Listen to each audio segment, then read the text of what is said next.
right into it. So on Tuesday evening, obviously this is probably one of the biggest news coming from the wrestling community over the past, I would say one of the biggest topics that have come from the wrestling community over the past week or so. On this past Tuesday morning, evening, afternoon, during the day, whatever, it was announced that the Bella Twins have departed from WWE. Not only that, but they are now being rebranded as the Garcia Twins. Obviously, the women's wrestling community had a very, very mixed bag of reactions, with women like Saraya coming out and welcoming them to freedom. Also, it is important to note that they now have a new show on Sirius XM. I believe it's called the Nikki and Bree Show, or the Bree and Nikki Show.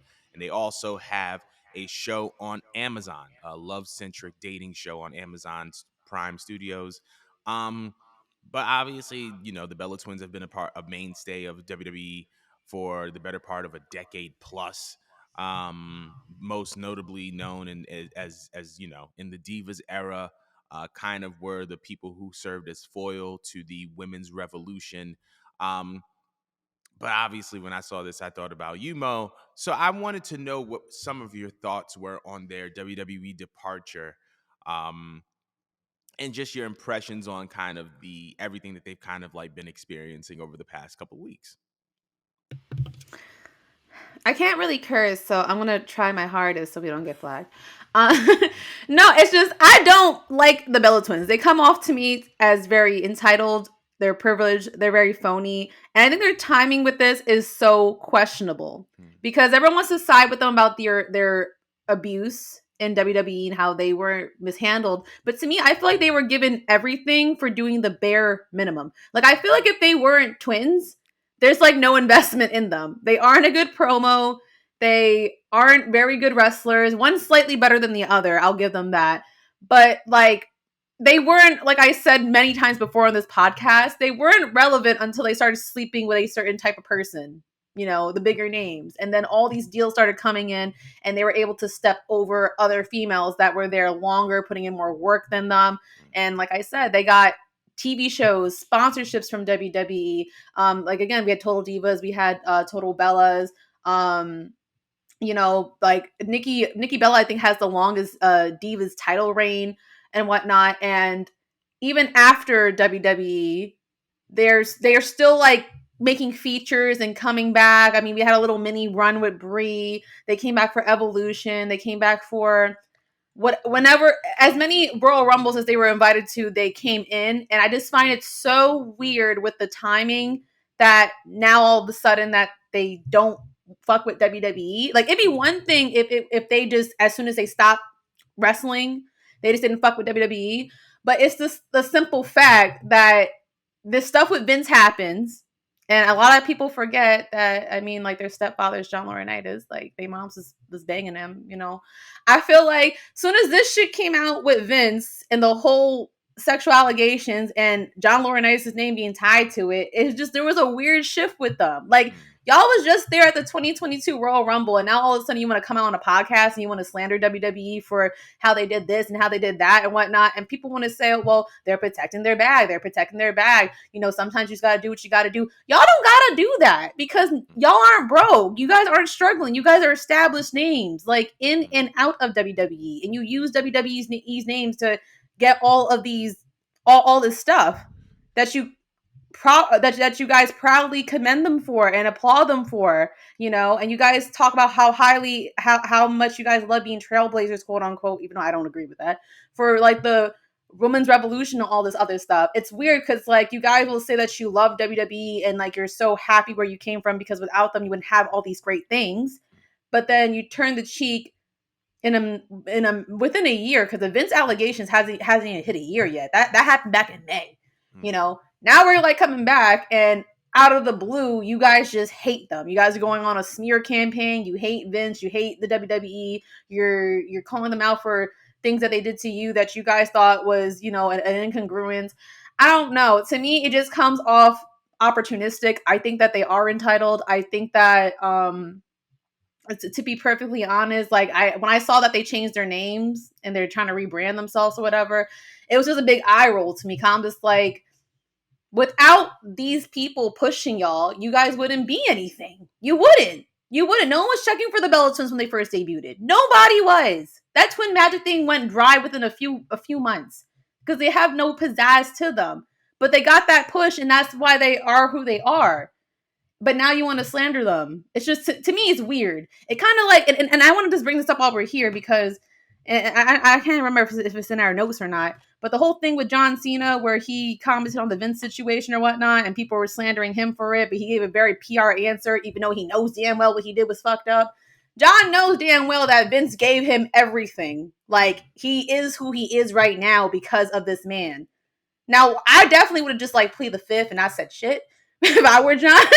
I wouldn't have been commented. I would not have gave that bullshit statement about, oh, we all make mistakes. But he's in another light. He's like, all right, this old man, as demented and screwed up as he is, gave me the lifestyle I'm living today. He's the reason why I'm able to like extend myself from WWE and go produce movies and stuff like that. You know what I'm talking about? I'm not saying by any means sweep underneath the rug what he did, but I'm saying they had it a lot better than a lot of other females. Like, if it was any other female from the Divas era that was slandering um WWE about this, I would totally get it because they did get the short end of the stick. Mm-hmm.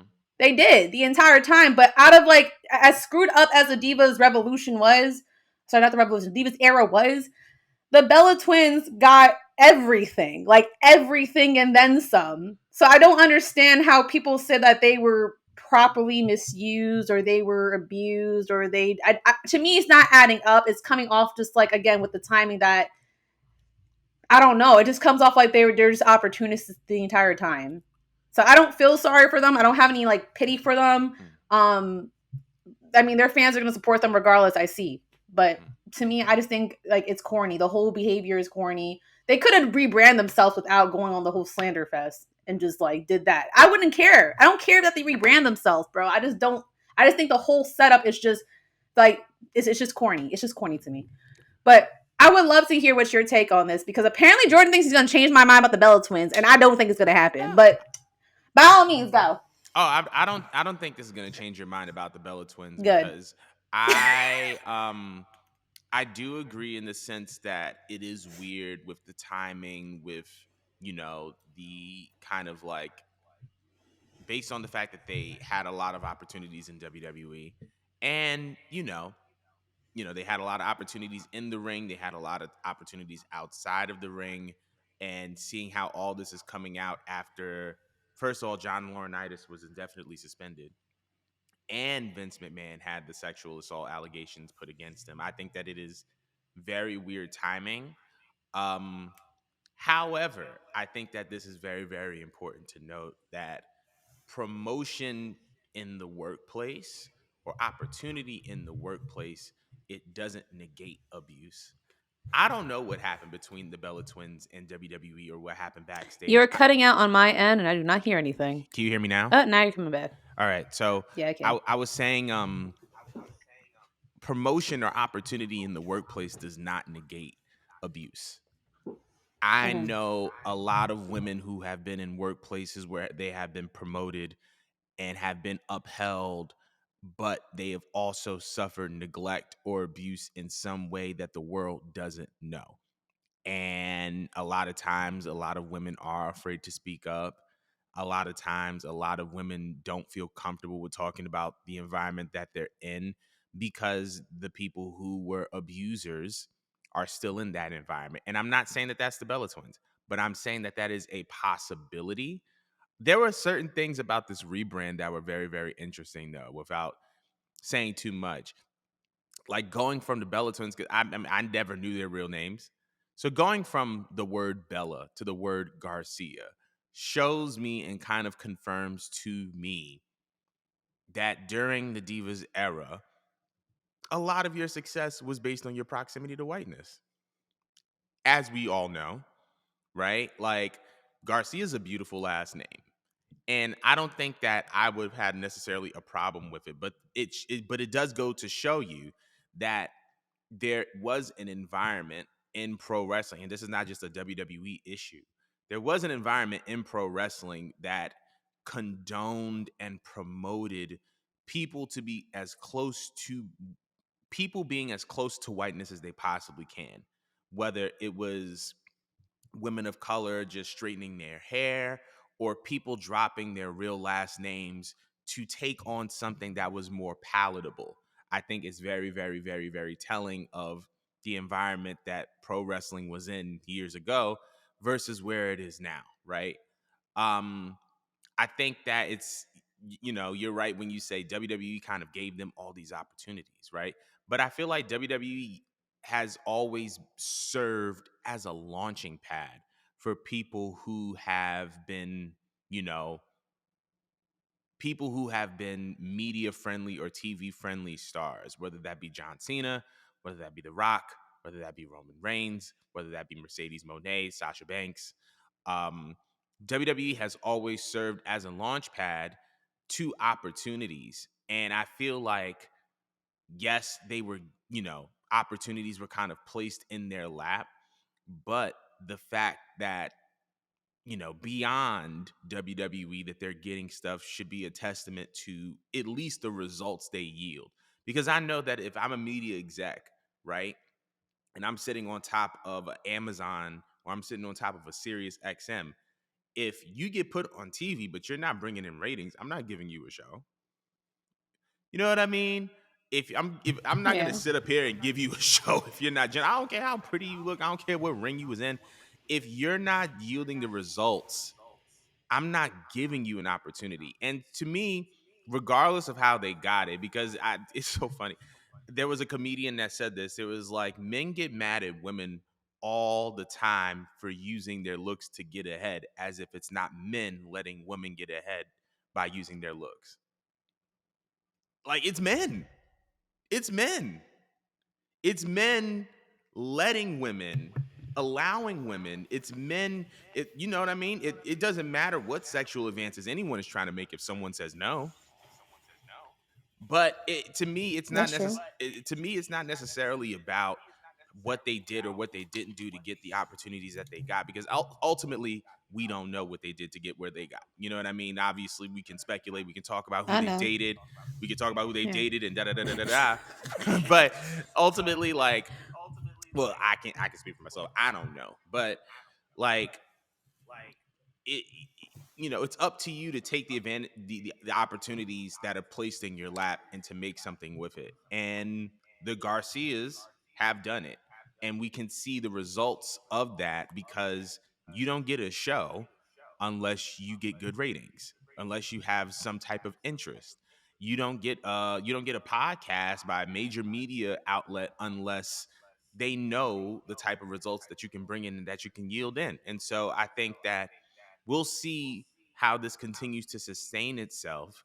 But I do agree with you in the sense that I believe that once the whole Vince McMahon sexual allegations came out, once the John Laurinaitis was indefinitely suspended from WWE, I think that that was the trigger for them to really let loose on how they really felt. You know what I'm saying? Because now both of those people are presumably not in the workplace. You know what I'm saying? Hmm. So I think that's just like my little take on it. But we want to hear what you guys have to think about the Bella twins, being the Garcia twins and their departure from WWE, and them taking on these new ventures as far as their show on Amazon Prime and their podcast, the Nikki and Bree Show, or the Bree and Nikki Show on Sirius XM. But we are moving on to some non WWE related news. Okay. So this past week, shortly before AEW Dynamite